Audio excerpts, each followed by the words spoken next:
안녕하십니까. 행복한 토요일입니다. 한 주간 동안 잘 달려오셨죠?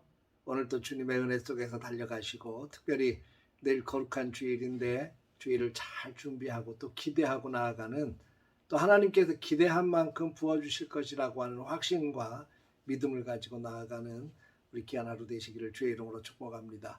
오늘은 이사야서 2장의 말씀을 통해서 깨닫지 못하면 결국 망합니다 라는 주제로 함께 은혜를 나누도록 하겠습니다. 우리가 살아가면서 참 많이 쓰고 있는 말 가운데 도대체 뭐가 문제인데 라는 말이 있습니다.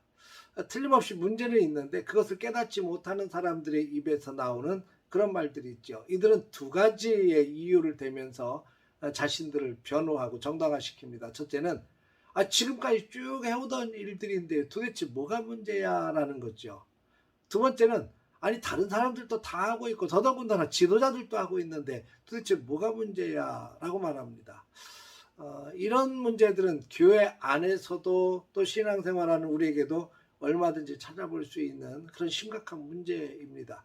예수님 당시에 바리새인들도 그랬습니다. 그들은 여전히 기도 생활하고 있고 또 11조도 철저히 하고 여전히 남을 도와주는 구제 생활도 하고 있고 또 일주일에 2번씩 금식까지도 하고 있는데 도대체 뭐가 문제야 라고 말합니다. 근데 주님께서 보실 때에는 진짜 중요한 건 한 가지가 빠졌습니다. 하나님을 향한 그들의 믿음이 없었어요. 자기 의를 드러내고 자기를 보여주고 싶은 마음은 가득했지만 하나님을 예배하고 하나님께 영광을 돌리는 진실한 믿음의 모습은 없었습니다. 결국 이들은 예수님으로부터 아주 질타를 받게 되고 회칠한 무덤이라고 하는 책망을 받게 됩니다. 여러분, 신앙의 기준은 하나님입니다. 다른 사람들이 나를 어떻게 보는가도 중요하죠. 또 내가 나를 평가하는 것도 물론 중요합니다. 그런데 정말 중요한 건 모든 사람이 다 인정하고 내가 나를 인정할지라도 하나님께서 인정하지 않으면 그 아무것도 아닌 겁니다. 이사야가 활동하던 당시에 이스라엘 백성들의 모습은 하나님 보시기에 너무너무 죄악투성이었습니다. 어제 아침에도 잠깐 말씀을 나눴지만 교회 마당만 밟고 가는 그런 신앙이었습니다. 그들은 여전히 하나님 앞에 예배했고 여전히 기도하고 있는데 도대체 뭐가 문제야 라는 그런 생각을 갖고 있었습니다. 전혀 문제인식을 못하고 있는 거죠. 지금까지 조상들이 쭉 해오던 대로 하던 대로 한 건데 뭐가 문제야. 다른 사람들을 봐. 다 다른 사람들도 그렇게 하고 있는데 도대체 뭐가 문제야. 교회 지도자들까지 다 저러고 있는데 도대체 뭐가 문제야. 하나님께서는 그렇게 보시지 않고 있다는 겁니다. 6절을 보면 이들의 문제를 이렇게 이야기하고 있습니다.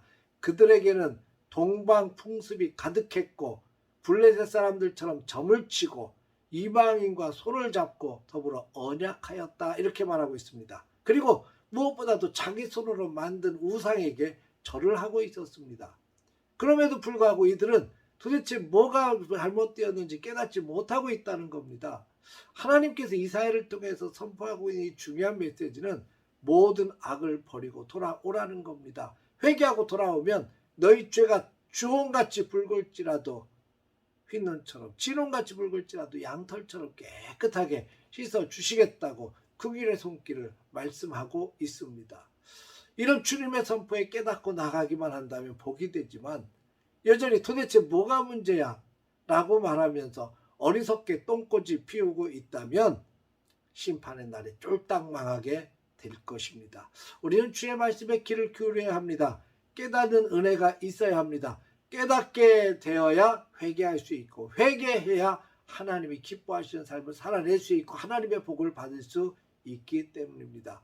사랑하는 성도 여러분, 오늘도 그 주님 앞에서 우리 자신들을 돌아보며 회개하고 주님께서 깨닫게 해주시는 대로 우리가 말씀 앞에 온전히 설 수 있고 그 주님의 은혜 속에서 우리의 귀한 발걸음을 옮겨가며 하나님께서 보시기에 아름답고 거룩하고 기뻐하시는 삶을 살아낼 수 있는 복된 하루 되시기를 주의 이름으로 축원합니다.